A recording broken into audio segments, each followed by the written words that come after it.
All right, I think we will get started. Welcome, everyone. Thank you so much for joining this preservation panel co-hosted by NPH and the California Housing Partnership. I know that it is, time is really precious, and staring at your computer screen for longer than you absolutely have to is not necessarily the thing that everyone is jumping for joy for a couple of years into pandemic. And it's still, there's nothing like coming together as a community to talk about some of the most critical issues facing our communities, and striving to collectively achieve affordable housing and homeless solutions together. So we are grateful for your time and your expertise, and for the conversation that we're about to have today. As you all know, preservation is a key priority for NPH. It's a core pillar of the 3Ps agenda around affordable housing production, preservation, and tenant protections. And it's all about homelessness prevention. It's all about stabilizing communities. It's all about advancing racial equity and inclusion and belonging. And so really pleased that we're having such a distinguished and expert panel and discussion today. And we, as you all know, have a longstanding partnership with the California Housing Partnership, and they have been the premier expert on preservation issues from their beginning. It's been a historic focus of their work. So it's a real, it's fantastic that this conversation has come together today. And my job is now complete, is doing a welcome and introduction. And I wish I could see you all in person. I miss those times, but we will get back there soon. So stay tuned for that. But for now, I will turn it over to Matt.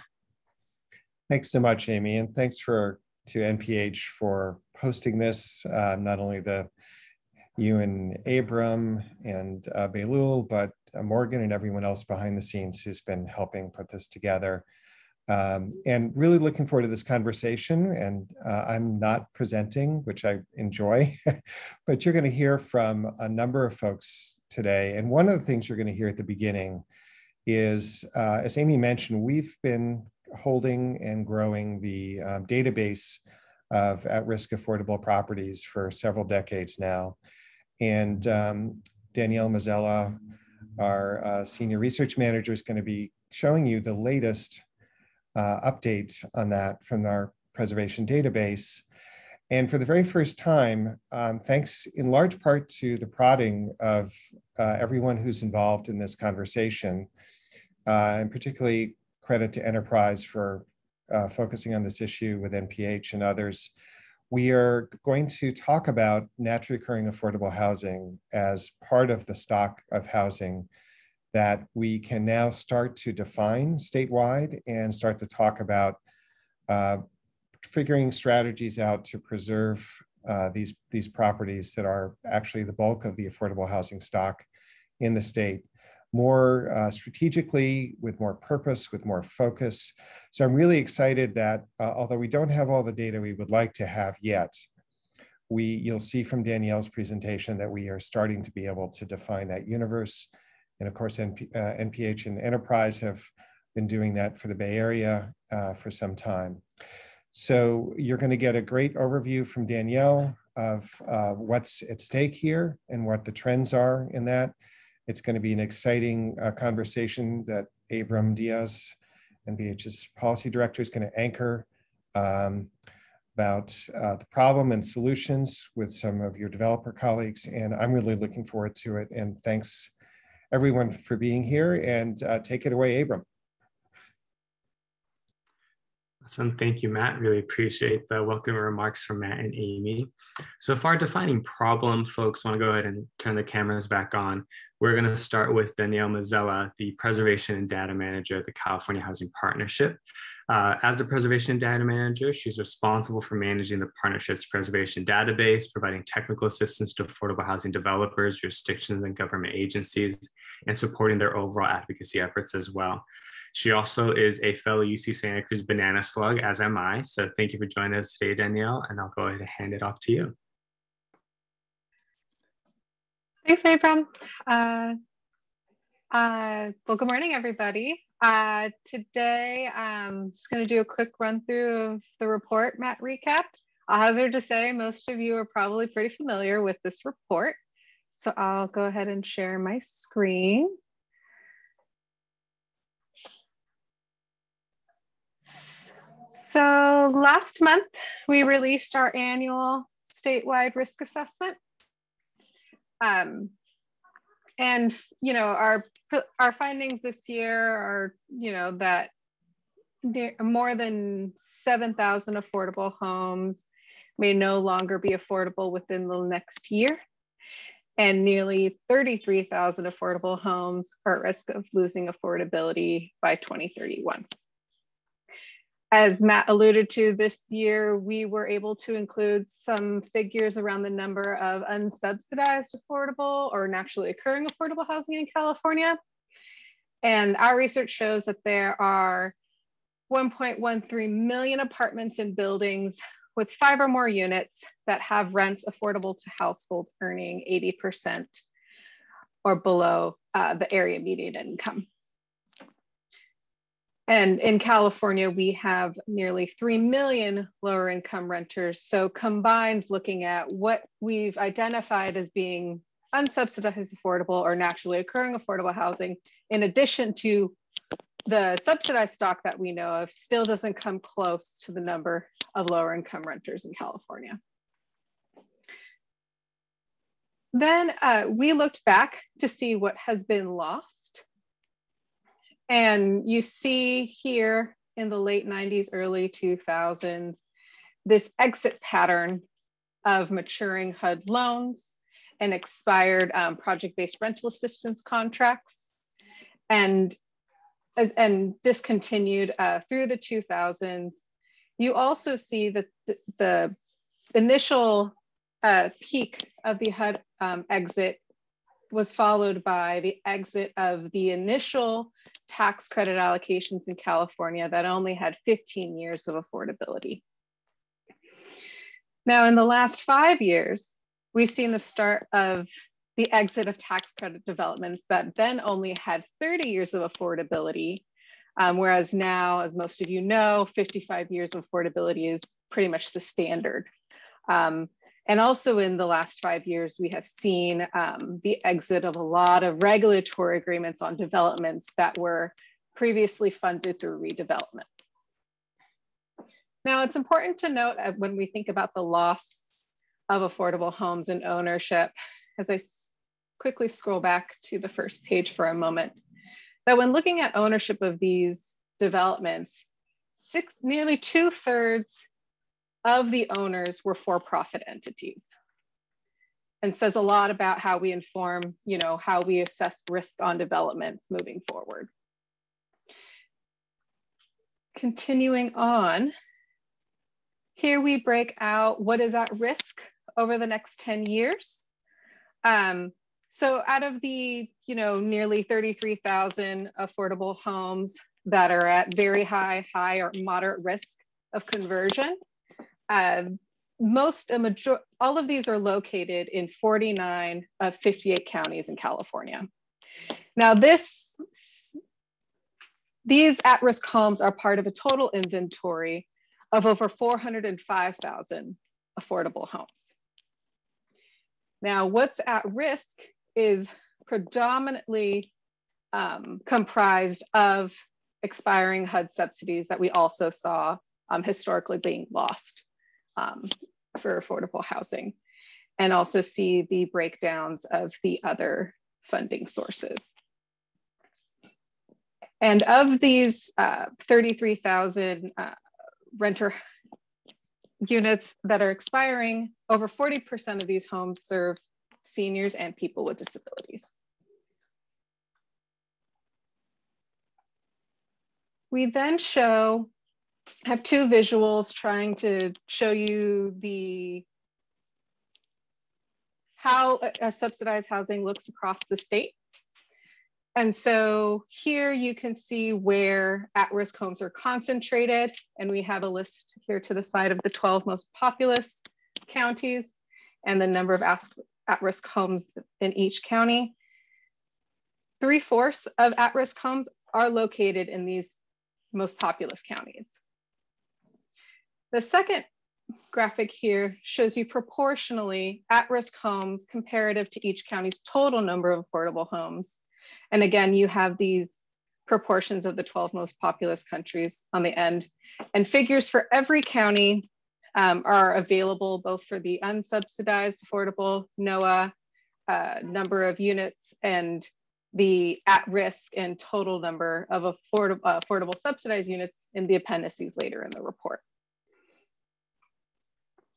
We also have figures here showing you the economic and social benefits of these at-risk developments and what is lost if these convert to market. And I think I will end there. Abram? Well, thank you, Danielle. I appreciate that breakdown, and we'll have you on a little bit later for questions with our other panelists as well. So now I'm going to go ahead and introduce our panelists of folks working the development side of things, working on the preservation and acquisition efforts as well.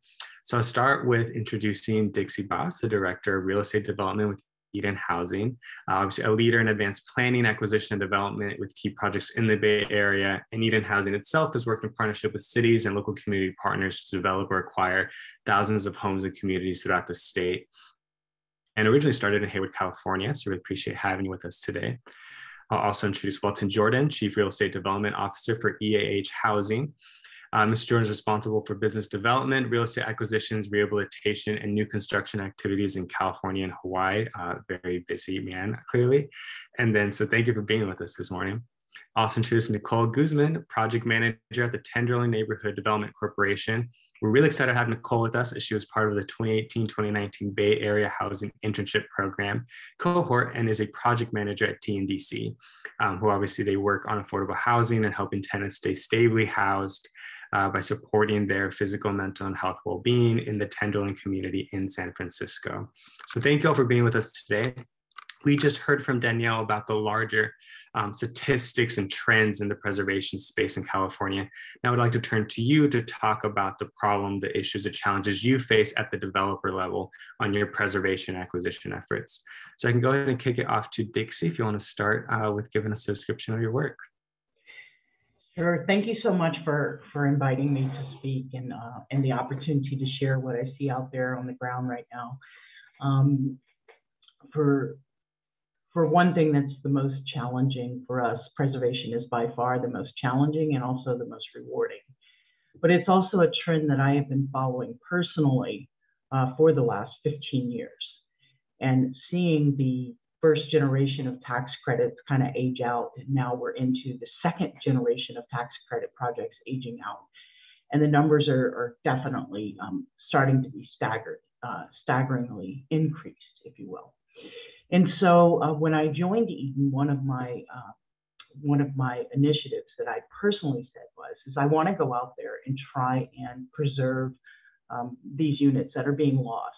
They're being lost for any number of reasons. Either they're just simply aging out and they're falling apart, or they're being bought for cash and cash flow by owners who don't have the intention of keeping the rents affordable.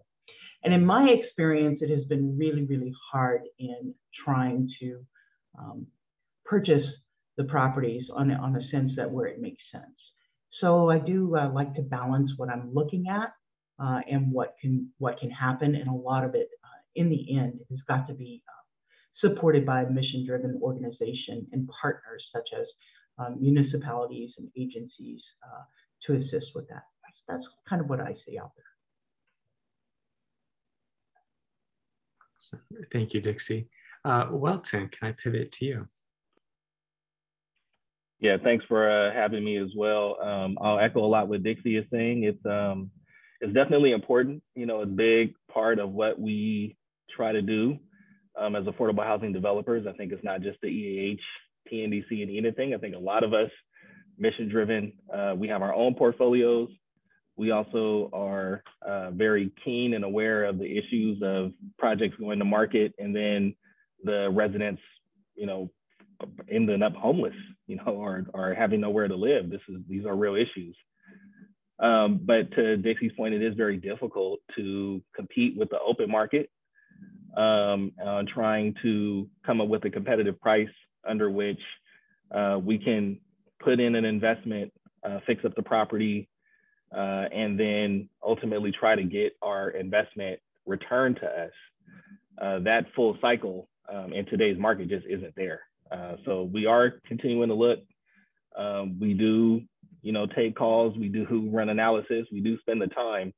But from a pure, I'm trying to save a property that's on the market from going to market right now, it's very difficult unless you can get in front of those owners prior to, them hiring a broker. So you kind of have to find a good match of mission-based nonprofit and mission-based owners. Sometimes these are family-owned properties, and maybe the kids don't want it to go out to market. But if they do, then, we're at an extreme disadvantage today. Got it. Thank you, Walton. And I'll be sure to ask you guys about some specific examples or opportunities you might have worked on historically in the past. Nicole. Hi, good morning, everyone. Thanks for also having me. So I wanted to share my experience working in the Tenderloin in San Francisco and seeing the similar risks Walton and Dixie have shared. I also wanted to include, trends of the increased resident displacement and gentrification. There's a high percentage of POC households living in the Tenderloin that would be impacted. And if affordable housing isn't preserved, these households are also at risk of being unhoused. And there are some examples of current risks happening in areas of the Tenderloin that have already been identified as being at the stage of early and ongoing gentrification. And there are about 3 to 4 major market rate housing projects happening right now in the Tenderloin. For example, there's 2 happening along Market Street bordering Taylor Street, one at Golden Gate Avenue and Jones Street, and another on Turk Street between Leavenworth and Hyde. And these examples are just a snapshot of the big picture when we think about the risk of the failure to preserving affordable housing. And the findings in CHPC's report that approximately 1,608 homes are at risk of conversion to market rate housing in San Francisco in the next 10 years.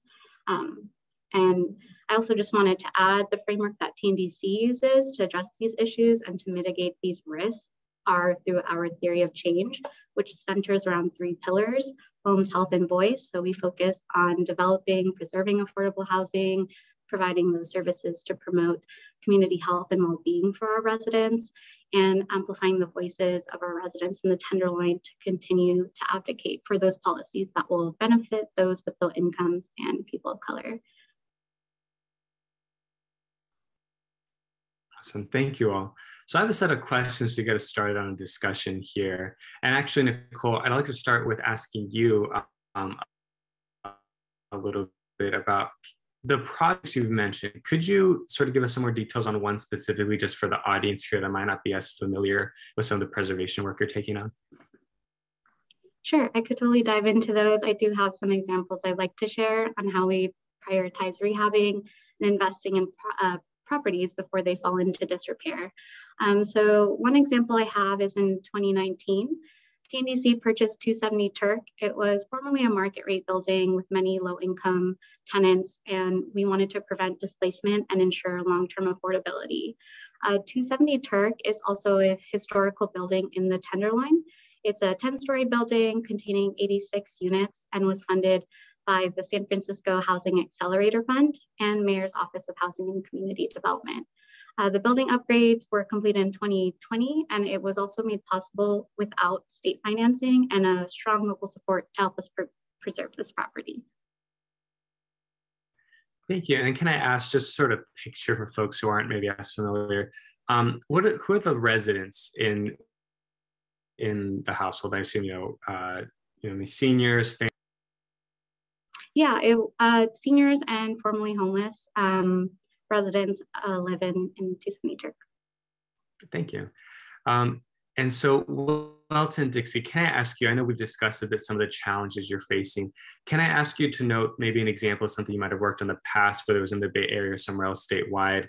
And if not, maybe an example of just a specific challenge you faced in trying to get anywhere near a deal. I know obviously that's a big part of our discussion here amongst this panel is the problem, but maybe specifically, like what are we facing or what have you seen done when you tried to move forward with a project?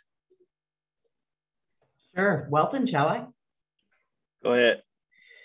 So I was looking back into my little deal Rolodex, because I do keep them and track them, you know. And so when I was actively trying and in the market, putting a lot of offers on properties back in 2018, and prior to 2018, as we know, some shifting of priorities in the state LIHTC world kind of changed a little bit. So some of that had to do with shifting priorities that way. But I put an offer in on a property located up in the North Bay area, over 200 units. And it was affordable, and part of that project was project-based Section 8. It was in very, very poor physical condition, extremely poor physical condition, and was one of those that had one of those buildings that was 2-story walk up with a lot of dry rot, a lot of balconies that were in serious disrepair. And so in looking at our offer and looking at, and it was all affordable, it was all under, I think, 2nd generation tax credit as well. And that was coming to an end. And so we put an offer in at like 23 million, which is about 115K a door, which is back in 2018, that was extremely high. And I was like, well, how are we going to make this work? The NOI is razor thin. But, you know, with some help and some corporate money, we could make that work. The offer, we did not win. And I thought it was an aggressive offer. We had an organization helping us make the offer. But the winning offer was for 35.7 million. And so how that ended up happening was in tracking, you know, the strategy and how that happened was in the end, the new owner had to rely upon a significant amount of money from a local agency, an organization, to purchase that property, to keep it affordable. The seller of that property was a for-profit developer. So that's my one example. So I have a whole bunch of them, but I think I'll stick to a couple, one at least, where there was a property that had already gone to market. The seller informed the tenants, this is in Marin, informed the tenants that they were selling. We're clearly going to raise the rents. I think that might even been in the notice that she shared with me. So she reached out to myself, the county, some other local agencies, and we tried to hurry and cobble together an offer to at least get in front. You know, the broker spoke with the broker. He said the seller would at least entertain our offer. And we were millions of dollars short. And they just weren't going to leave that kind of money on the table. So for, you know, most other areas, you know, glad to hear that San Francisco is willing to put in a lot of money to help preserve properties. But that's, you know, we need something like that across the state in order to be competitive, close fast. You know, competing with cash offers and things of that nature is just very difficult.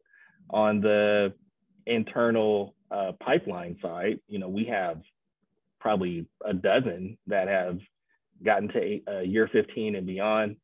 Most of them are in good shape, so it's not a crisis for us to rehab, but we do have a couple that we've acquired, including another one in Marin where we're on app 6, you know, for bond cap.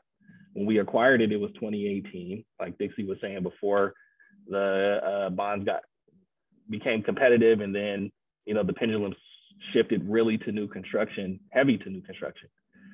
And again, we're on app 6, and we're crossing our fingers that it'll get an award. So it's kind of, you know, you get into these endless loops. When it goes to purchasing, again, it's, if we're going to purchase something, put capital at risk and staff time and effort, all of which is very limited, you know, the back end isn't there. So how do I tell my board that this is a good investment if the property isn't in good shape when we buy it? So if it's NOAA and in good shape, you know, again, I don't know how to even cross that data. You know, I don't know if Danielle has, you know, the condition of said NOAA properties, but if you find one of those and they're in good shape, it's like you've almost found like a unicorn. So how do you, you know, get your pricing up to be able to find that in get a return on investment at some point in time in the future. So I'll stop there. No, thank you both. And Danielle, I have a couple questions for you that we'll get to in a second. But while we're on the topic of discussing financing and funding, at the state level, there's been a lot of discussion about funding for preservation. And so I kind of ask you all, in terms of being able to piece something together, are you looking to state resources, or are you lucky enough to have local resources and Nicole described in SF? What do you see the picture as now, and what would you like to see? What would be most helpful to you at the end of the day on the funding side of the equation? And we can start with Dixie, perhaps. Thank you. So that definitely is it's a dollars and cents, and it's a much larger, broader conversation depending upon the organization and the organizational goals. That has a lot to factor in. I was thinking about this question last night, and in mathematical sense, really what you're talking about is you're talking about trying to find something that is less than a unicorn, but better than not a unicorn. Not that non-unicorns are special; they're really great folks too. But what you're really seeing out there is the availability of money to take this down, right? So there are a couple of organizations out there who reach out to those of us who are in this realm, who will offer us 90% loan to value loans. And that's huge because you can't find that in the open market. If you were out there as a market rate buyer trying to buy a multifamily, you're probably looking at 65 to 70% loan to value, which means you're coming in with a big check, right? So if I'm looking at a $15 million property, my best sources out there are going to get me to where I'm going to need to come in and write a $2 million check to make that deal work, right? That's my 10% down. That's my closing costs. That's my, interest carry. My best interest rate is going to be about 5 to 6% on that. And I'm going to have about 7 years to figure this thing out. And that's on a very, very friendly loan. Now, then I have this corporate question to ask. Do I take that $2 million on the 100-unit property? Let's assume it's 100 units. Do I take that $2 million and invest that on a 100-unit property that I don't have a takeout plan on? I have no end game on that. Or do I take that $2 million and invest it into new construction and invest that into leveraging perhaps 200-300 units? So that's the bigger question, which comes down to the mathematics there. So I think that we have to strike a balance within our industry to take a look at that. But math is a real big, it's just the mechanics of it. At best you can leverage about $65,000 a door with a mortgage on that. So if you're out there picking up properties for, $150 to $400 a door, $400,000 a door, and you can only get a mortgage for about $65,000 a door, that gap is a real gap that has to be filled. And a lot of companies don't have that kind of cash. There are a lot of REIT companies out there who do have that kind of cash. And that's the companies that, Welt and me and Nicole cannot compete with. I'll jump in and kind of allude to what I was saying before, and to Dixie's point as well, is the end game, the takeout. Our traditional takeout for the buy-in holders is bonds, in order to re-syndicate it and do the work that's needed. Because Dixie's saying $2 million, that's assuming you don't have to do anything to the property. And we all know that that's never the case. There's something that's going to be not working as well, or you're gonna have to put some money in it. So you have to set some dollars to the side to kind of keep it afloat. If it's 2 years, 3 years, if you see a path forward, that's okay. When you don't see a path forward, then it's like, am I just tossing money at it and trying to keep it afloat and hoping? So with the new construction side, again, it's easier to see an end game. It's easier to see a goal to say, okay, I can at least get to a credit application by a certain date if I'm entitled, et cetera, et cetera. With the current state of with preservation and re-syndications and things of that nature, again, it's almost like you don't want to take the risk because of the alternatives that are out there. So we need more bond cap. We need the federal legislation to pass to ease up some of the pressure at the state level so they don't have to make such a tough decision. That would definitely help. And then local resources kind of at the ready. So when we do find these deals, we know that there's a pot we can go and reach into pretty quickly to act fast. Because again, they don't sit on They don't sit on the market that long. The sellers are, it's a seller's market, so they want very aggressive terms, and we can meet those. But even the 90% LTV to close, I mean, they're fast, but they're not as fast as you probably would like them to be. So we're moving in the right direction, but still some work to do. Yes, absolutely.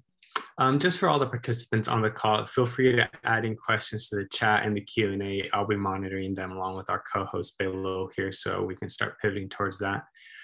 Danielle, for the legislative staffers that we have on the webinar today, and I know a few just off the top of my head that are joining us, can you name one or two key takeaways they should take from your report, things they should hold, when they're looking at housing legislation and budgetary decisions in the upcoming months?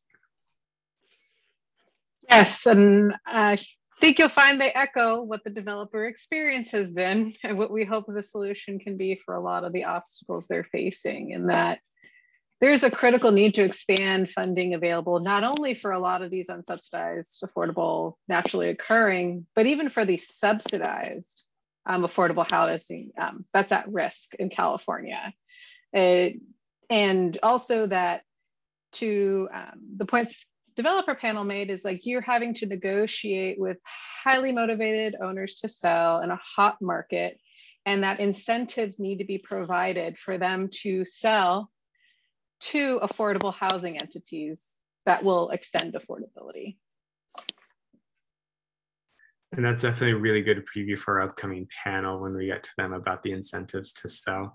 One other thing I'll mention is the note in the report about the thousands of units that are at risk, and the reality of what that would look like if that came to fruition for the state of California. I mean, those are thousands, tens of thousands of families that might be displaced, which would have some pretty distraught folks dealing with some of the realities of the homelessness and the housing crisis here in the state. And so I know that's another reason preservation is really starting to become a very urgent discussion topic in the state legislature. So I'll ask one more question here before I pivot to the audience questions, and please feel free to send them in and I'll go from there. For Welton, Dixie, Nicole, are there any regions or local government partners you think are really trying to lead the way on this issue? I know, Nicole, you mentioned San Francisco had some funding you were able to access. And as you answer those, I'll organize our audience questions here. Yeah, thanks, Abram. And just to echo what Welton was sharing of just some of those challenges, including accessing discretionary funds for portfolio rehabs and bonds becoming competitive, I actually did want to highlight one of the projects I'm currently working on, because it did take some creativity to make that happen. And so this project is actually TNDC's first 4%, 9% scattered site hybrid project, the Ambassador Ritz, which totals 223 units.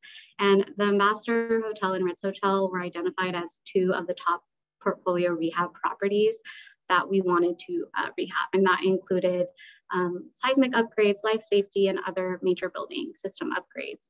And the Ambassador Hotel and Ritz Hotel are historical SRO buildings, allowing us to also utilize historic tax credits.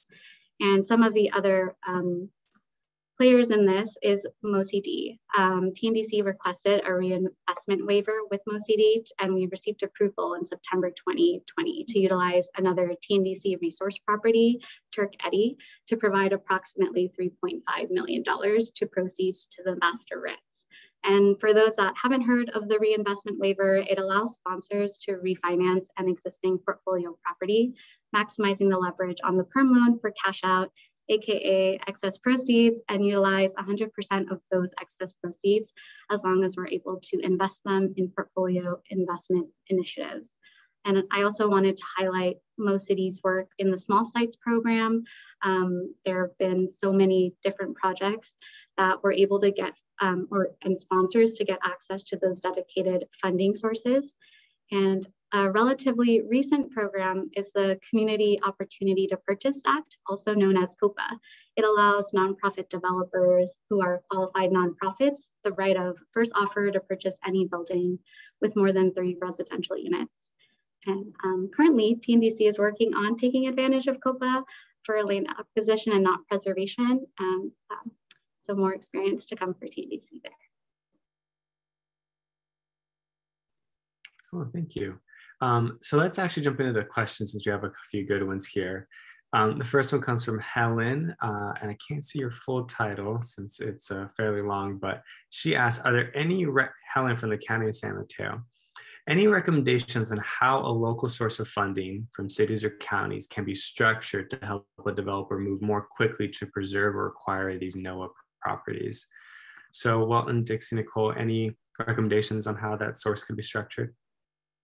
Yeah, I think it could be structured very similar to a new construction deal. If it's soft money that's willing to stay in the deal, for 55 years or something like that, whatever it takes. If you're talking about today, something that gives the nonprofit developer time to figure out what to do with the property. So if it's if there are funds, again, that are structured just like soft debt, not must pay, because again, to Dixie's point, if you get 7 years, 10 years, if you get 10 years is great. If you're 7 years, you're essentially on the clock. There's a huge interest reserve that you have to carry. So if you treat it like soft money or a soft loan or soft debt, that could be ultimately forgivable if needed, and you're working with a great group, then that gives us the comfort level to kind of say, okay, we'll take our time, we'll put in our resources and things of that nature, and try to figure out how to make it work over time. Everything that Nicole said was great. We just need more San Franciscos in the world to have these kind of refinance, reinvest, things of that nature. It's a little bit easier for them probably because it's a distinct region. But in something like County of San Mateo is very large. If there are ways to work with developers to refinance other properties and reinvest those funds, I think that's a great idea as well. Thank you. Yeah, those are all great points, Welton. Thank you. The only thing that I would add on that is speed is super, super important. And I know it's really difficult, especially when you're using public funds. You've got the noticing periods and you've got the required public participation process. And that does impact, how you are going to get an owner to sign their name on that purchase and sale agreement.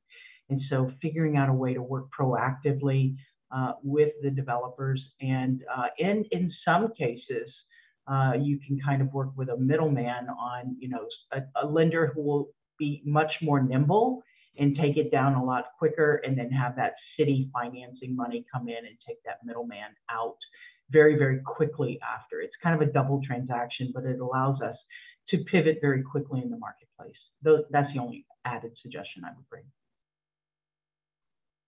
Thank you. We have another question here from Allison Whitwer with TRC. She asks, can you describe your experience with energy efficiency programs being helpful and feasible to offset the cost of upgrades needed in newly acquired buildings? So if you have experience with these programs, we'd love to hear about it. If not, maybe what have you heard from other folks about using these programs to offset the cost of upgrades? And if anyone has an answer on this. Yeah, so we have, MASH has been good for solar, and it may be called something else now, but there are a lot of good solar programs, energy upgrade programs that are free there's nothing free, but there's no or low cost to the developer to install energy efficient appliances. So that does help with the cost if you're trying to retrofit. So there are some programs out there. Again, I don't have all the names, they do change from time to time, but I know a couple of the energy companies offer rebates on affordable housing. And again, for most affordable housing, at least for the past few years, solar has almost came at no cost, particularly on retrofitting existing buildings. Same thing with generators for those that build in the high fire risk areas.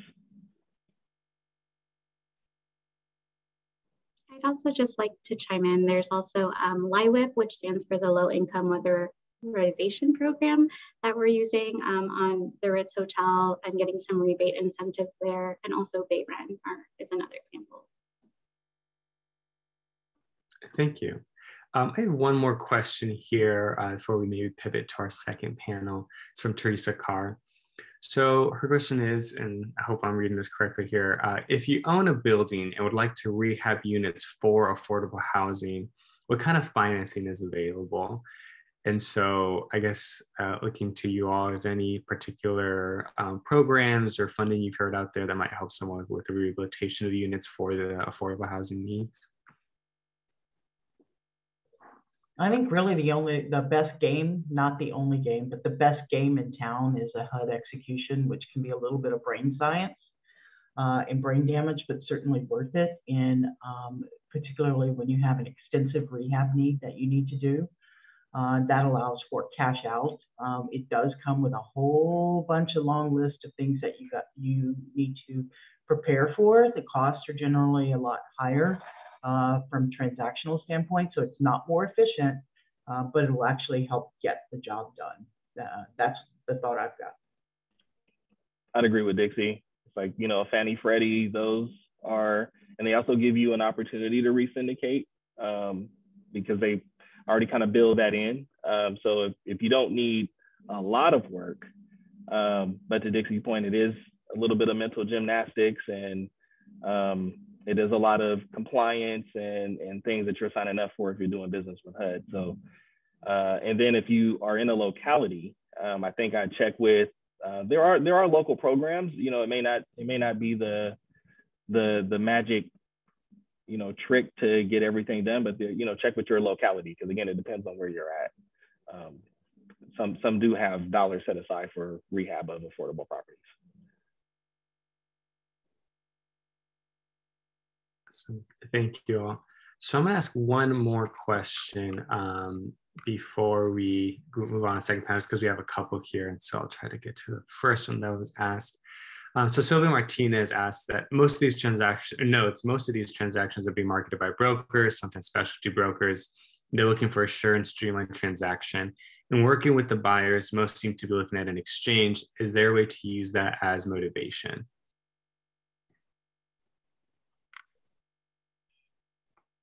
Not really. Let me pull the Band-Aid off.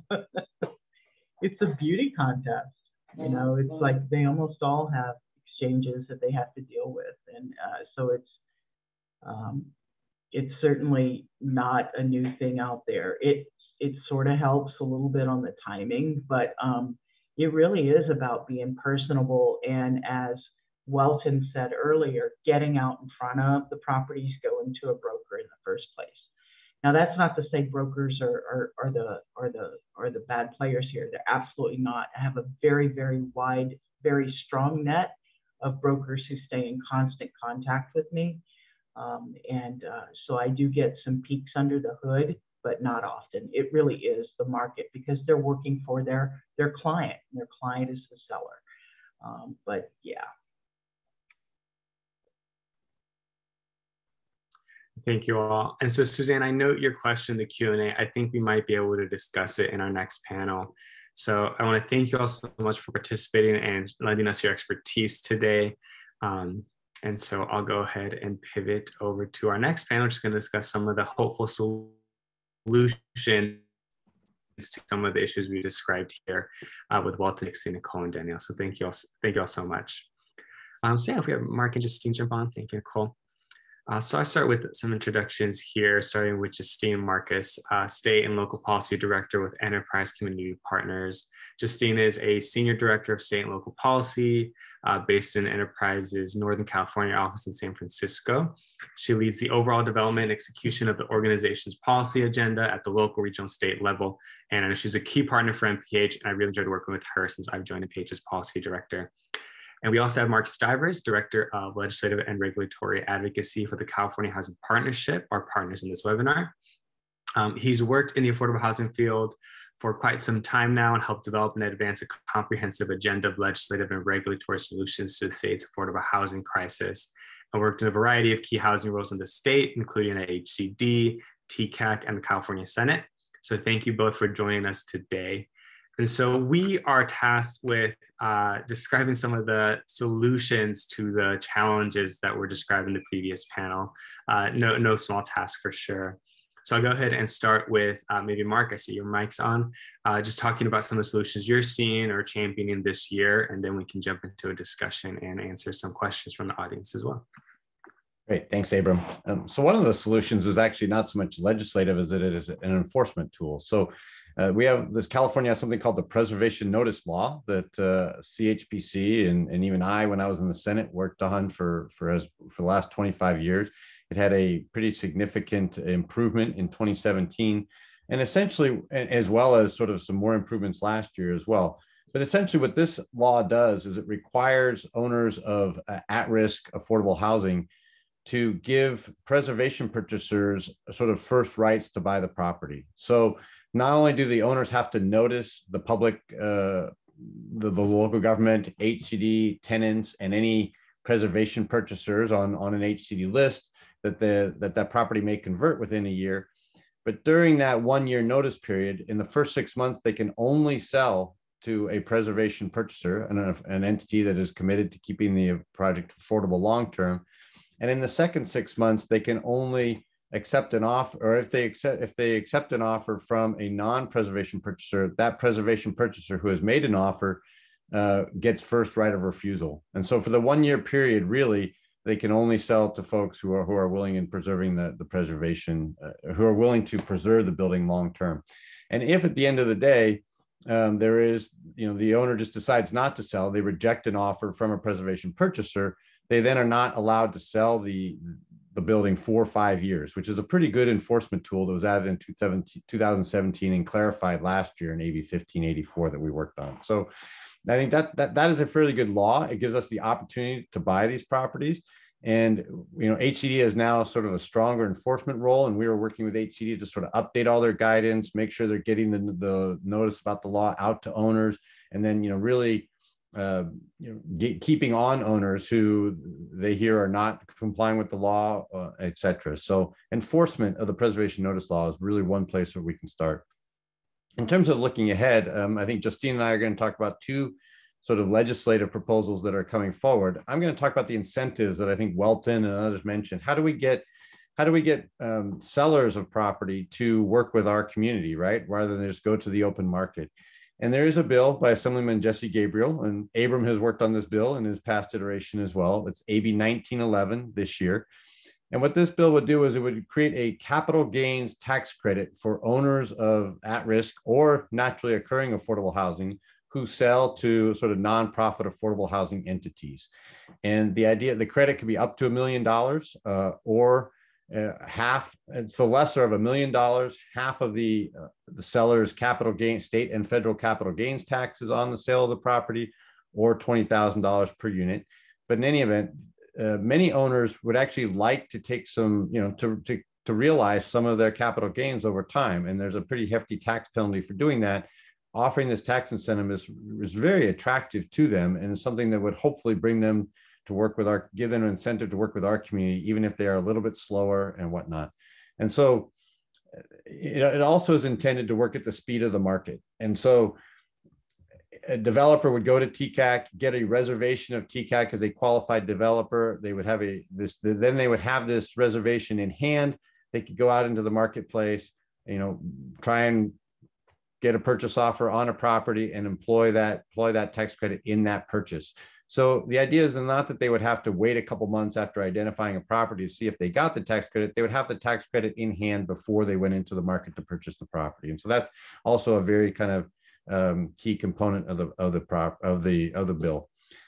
So we are pushing this bill. It goes to committee next week. We're seeking a budget appropriation at the same time. But again, this is the incentive side. And I think Justine then wants to talk about sort of, the money to help fund the actual purchase itself. So Justine. Thanks, Mark. And thanks so much for having me today. Good morning, folks. I am with Enterprise Community Partners, as Abram said, and have been lucky enough to really expand the policy work that we're doing around preservation over the last few years. And at Enterprise, when we take on kind of a new policy area, it's generally really driven by what we're seeing on the ground with our programmatic work on our technical assistance, our capacity building. And so I really want to shout out some of my colleagues, James Allen, Carolyn McCormick, Geeta Rao, who who have been working with CDCs and developers and community land trusts at the local level, seeing what was working around preservation, seeing what some of those challenges are, like we heard from Dixie and Nicole and Welton at the beginning, and then saying, all right, we got to do something to really scale and support what's working and overcome some of these persistent barriers that folks are facing on the ground. And so that effort really converged with momentum, I think, around preservation and pulling these currently unsubsidized affordable properties or NOAA properties off the market at the start of the pandemic. And we began working in close partnership with Housing California and public advocates, and of course CHP and NPH, to work on the Stable Homes Coalition, which has a number of priorities, but one of them is this new funding program, which Mark was alluding to, which we're calling the CAP program, the Community Anti-Displacement and Preservation Program, but CAP is a lot easier to remember and to say. It's being championed by Assemblymember Bloom this year. We're actively seeking additional legislative champions, but it is kind of in true enterprise fashion. It's like taking what's worked and what hasn't worked locally and thinking about how we bring that to scale. So a number of qualities that folks mentioned earlier in the panel around being able to move at the speed of the market, being able to have that soft debt that's going to allow developers to figure out what their long-term game plan is, whether they decide to go in for tax credits, and hopefully that's a viable, there's a viable supply of those, 10 years down the line, or they need to kind of convert and extend that soft debt into the long term. The CAP program is really designed to allow that flexibility and give potential borrowers that certainty that they know they're going to be kind of set up for success in the long term. Another kind of key component of CAP is that it is set up to be a partnership between the state, HCD, the Housing Community Development Department, and CDFIs, third-party lenders, just recognizing that need to get capital out quickly. And it kind of allows for what we see as the full spectrum of organizations doing this work to participate, whether that is a traditional affordable housing developer, a place-based CDC or CLT, or even a local jurisdiction, a public housing authority, something like that. We are excited about the prospects of this budget ask this year. It's the initial investment of $500 million. We are hearing a lot of interest from the legislature, and the coalition behind it is really robust. I think it includes, your kind of traditional affordable housing players, of course, like our organizations, but it also includes, many of the community organizations and base building organizations who I think increasingly see preservation as a part of their agenda, and kind of the power of not only preserving the stock, but preventing displacement of tenants who are currently living there today, that you get this kind of direct impact to households in the near term, and this also the long-term impact of expanding our stock of affordable housing. And then the last thing I'd say, just to maybe connect a couple of dots, right, is CAP is really designed to be the bread and butter financing of these deals in a way that is going to hopefully support the local jurisdictions who have already put money into this work.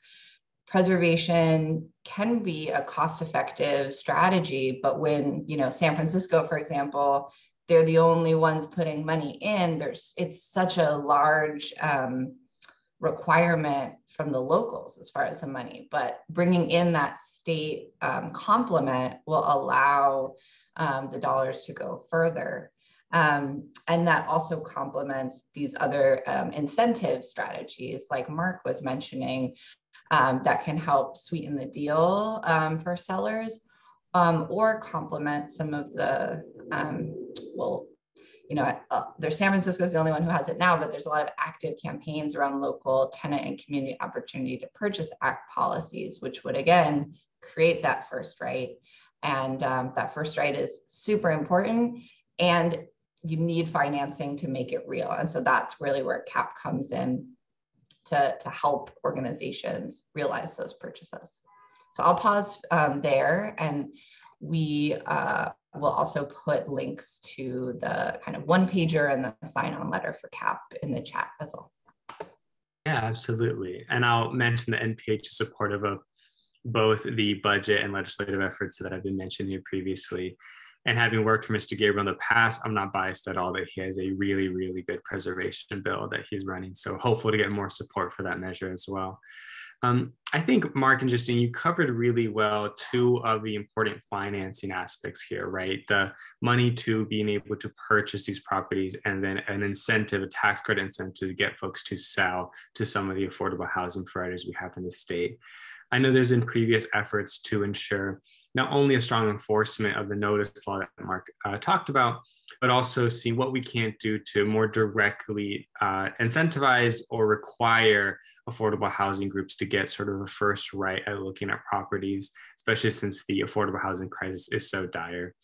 And so I'll note for folks again on the call, on the webinar, please feel free to add in your comments, questions to our chat directly here. And I have some questions to get us started as well. So in terms of, almost answering perhaps the comment we see here from Bea regarding the scope, obviously it's very expensive to preserve housing, especially in our coastal communities. What kind of impact do you expect that we can have if we're able to get the budget and the tax credit at the level that we're shooting for? Obviously it's a negotiation, but at the starting point, what level of impact do you think we'll be able to have with these two measures? I'll jump in. In terms of AB 1911, again, one of the limiting factors on the amount of tax credit a seller would receive is it can't be more than 20,000 per unit. So, if there were, $1 million, let me do my math here, right? But it's like 500 units per $1 million, right? And so, and we're looking at a $500 million appropriation for this program over 5 years. And so I think, it does get to be a pretty big number. It is not sort of huge in the amount of sort of California apartments that are out there, the NOAA acquisitions that are possible. But also, this is a first-time program, and we think that's a pretty significant number of units that we could bring into the affordable housing realm this way. And we are hopeful that the legislature will find it fit to provide that level of funding. Yeah, I would just add, the idea with the CAP program is also that some of these funds will revolve if folks are able to then go in for credits and bonds down the line. And I think Matt has kind of alluded to this a little bit in the chat, but the initial investment, we're estimating between kind of like about 4,500 units could be acquired across the state. That's, taking statewide average. We know that per unit costs are going to vary a lot, but that a subset of those properties would then be able to go in for financing through credits down the line. That money would revolve. We think there's also an opportunity if the state is putting in $500 million to leverage other private funds.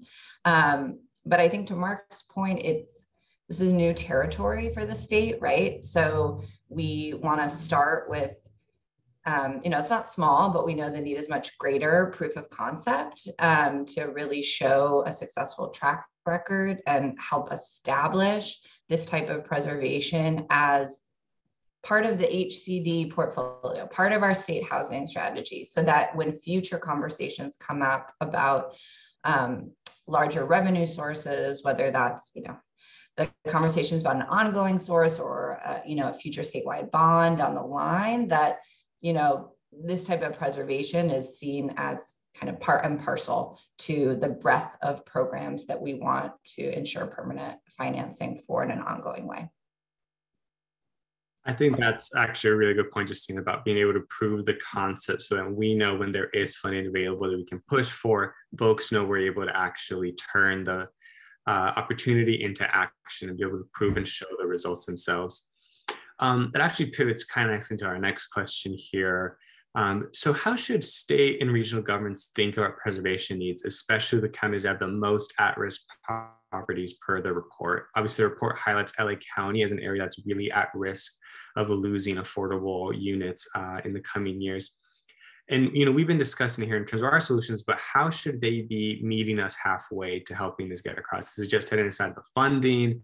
Is it meeting with folks directly who, such as Enterprise or EH that might be trying to do this stuff at the local level? Just curious what their role is in meeting us as we're trying to suggest solutions and show that we're willing partners in this.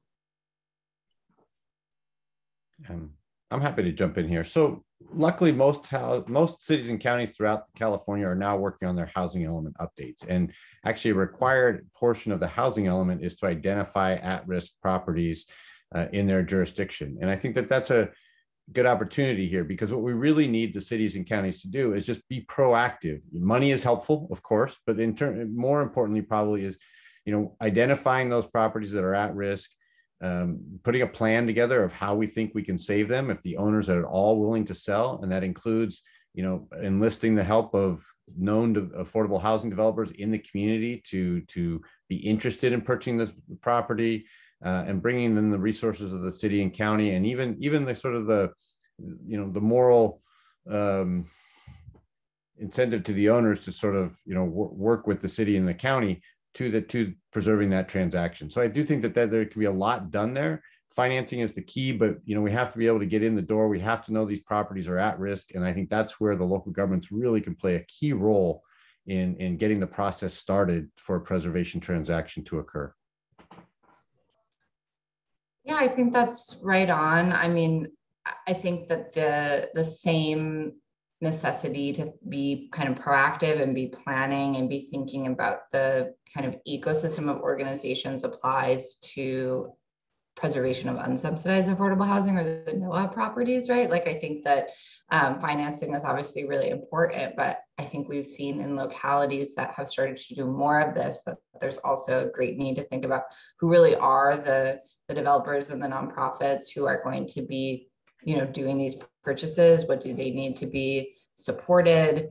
What are the kind of long-term considerations for asset and property management?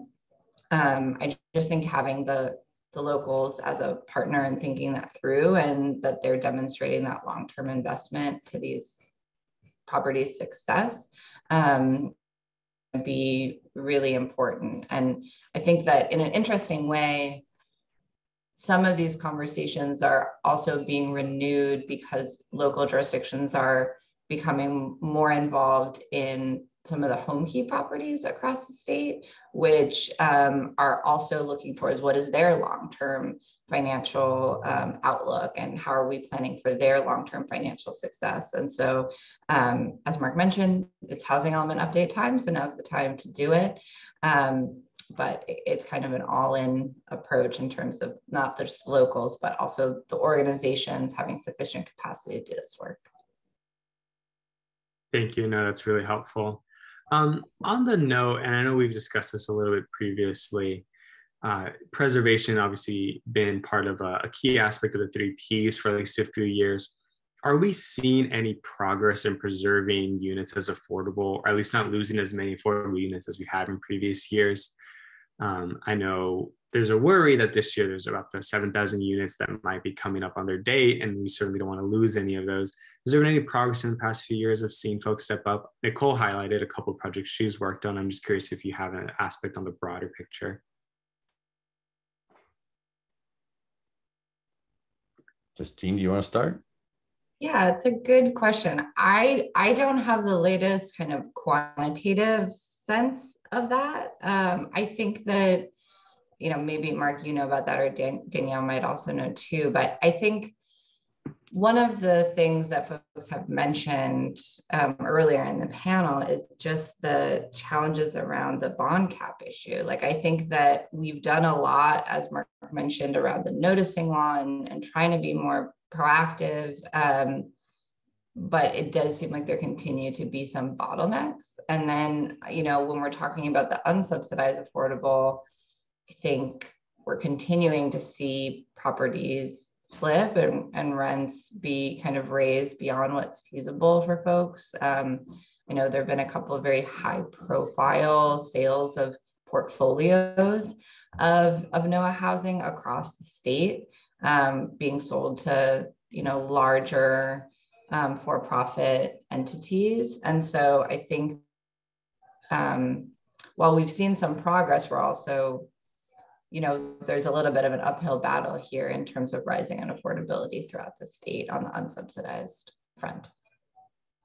And I would agree on the NOAA front. I don't think we've made a lot of progress yet to date. It's still a fairly new sort of initiative on the part of the affordable housing world. On the at-risk side, I think our track record is actually decent. Obviously, we are losing units, and we'd like to not lose a single one, so we have more to do. But between the preservation notice law purchase options, between the set-asides at the low-income housing tax credit program for preservation, the points at the SIDLAC system for preservation of at-risk, we do okay purchasing some of these properties, and I don't think our loss rate is super high of those that are at risk in any year. Also contributing to that is the fact that some of the owners of at-risk properties are really mission driven and don't really have much of an interest in converting them to market rate over time. But the state really has not stepped up in a big way to really improve our percentage of late. And so, like with the NOAA, I think we are looking for some investments from the state this year to really improve our game, as it were, and make sure that we're not actually losing any of these at-risk properties that could convert to market rate, and then expand into the NOAA field, as Justine mentioned. That's definitely a good point. And I mean, at the human level, any lost unit that displaces a family is a pretty avoidable policy problem that I'm hopeful we'll be able to step up into. I'm going to mention one thing myself that I've seen in my time working for LA legislators. There's been some efforts in the city of LA to take over affordable housing buildings through eminent domain. And while, I can see why there would be some interest at the local level to, go forth with that sort of concept, it, provides a very direct sort of result for the affordable housing you're seeing at risk. And you're certainly being pressured by a lot of local community members not to lose that affordable housing. I think it's important to still recognize that there is a sort of contract that's being honored, right? When you have an affordable housing unit that has a set number of years for which it is affordable. And a worry that I've just heard that I'll just pass along here for folks is that if you are seizing buildings through eminent domain that honored their side of the contract of the affordability, it could be a disincentive in the future to continue to have these sort of projects come online. And so that's where solutions such as a tax credit or financing from the state can provide a bit of a market level solution to, buy up these properties and have them come into our affordable housing portfolio for the state. So I have one question I'll say for the end, discussing our solutions here. But if folks have questions from the audience, I can go ahead and jump in there right now. Go ahead and ask us on that end.